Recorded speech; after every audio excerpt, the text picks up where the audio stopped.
Many stories are about character change, but what does it take to make that change believable?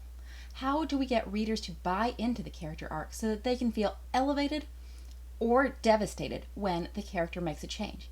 Today we're going to be exploring 3 things that make character arcs believable and why the ones in season 3 of Cobra Kai, for the most part, weren't. Hey everybody, welcome back to Fiction Technician. My name is Jane Kalmus. I am a cozy mystery writer, and a couple of years ago I kind of fell in love with Cobra Kai.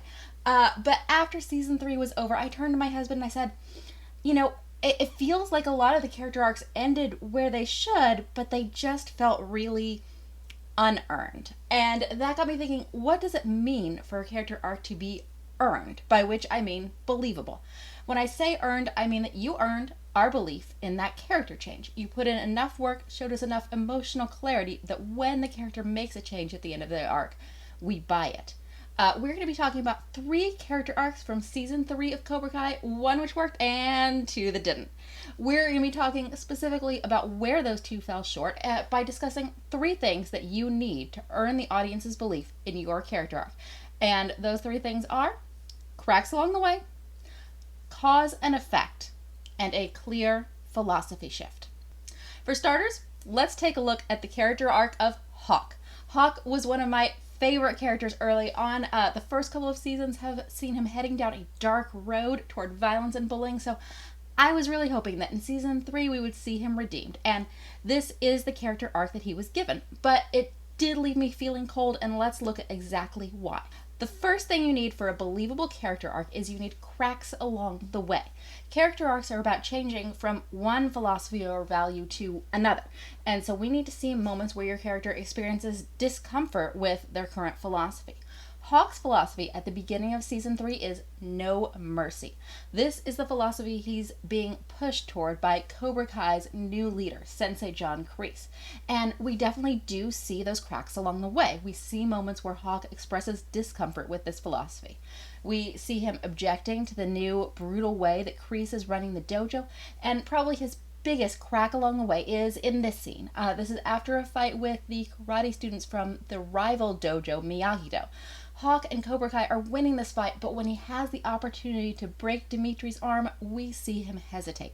He's definitely doubting that no mercy philosophy. The other things we need are cause and effect and a clear philosophy shift.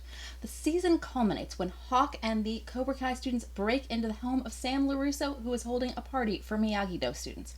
Hawk at first gleefully participates in the violence, but then he stops and he becomes appalled at the violence going on all around him and decides to switch sides. Here's the problem. There's no cause. Nothing about what Hawk is experiencing at this point actually differs from the violence he's willfully participated in earlier in the season.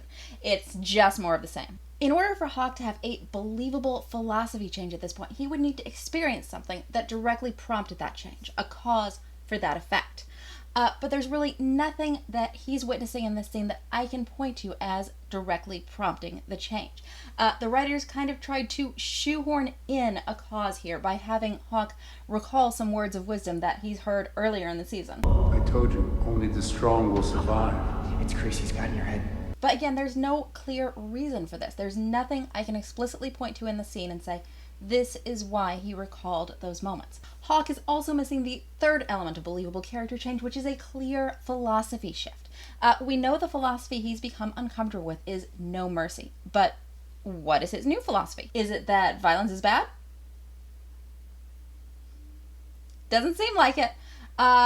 Maybe it's the Miyagi-Do philosophy, that violence is only permissible in self-defense.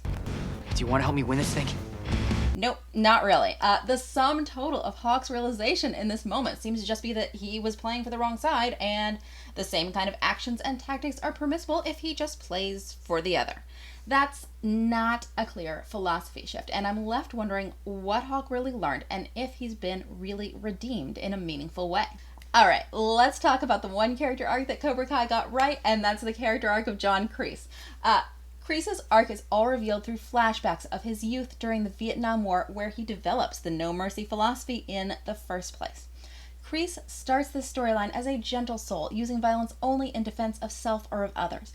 We see cracks along the way when he fails to sacrifice the life of a member of his unit and winds up getting the other members captured or killed. This would make anyone doubt the value of mercy. Then we have a clear cause and effect sequence that will push him into his philosophy shift. The enemy army forces Kreese and his commander to fight to the death, and instead of acting like the mentor Kreese had imagined him to be, the commander attacks Kreese with every emotional weapon he's got. He belittles him and reveals a terrible secret. Kreese's girlfriend died months ago, and the commander had held back the info in order to keep Kreese from being distracted on the battlefield. The savagery of this emotional attack is enough to make Kreese hate his commander, and when the base is liberated and Kreese has the opportunity to save him, he instead decides to plunge forward into the philosophy of no mercy.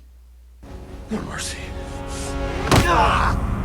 While I was pulling clips for this video, I was reminded of all the things that I love about Cobra Kai. The wonderful humor, the very fun characters. But here's the thing.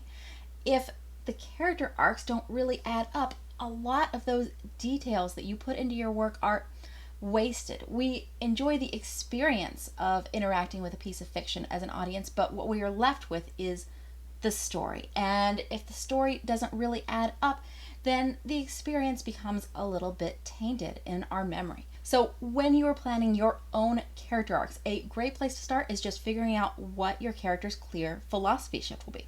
After that, it's easy to figure out ways to show them flirting with the new philosophy or experiencing discomfort with the old.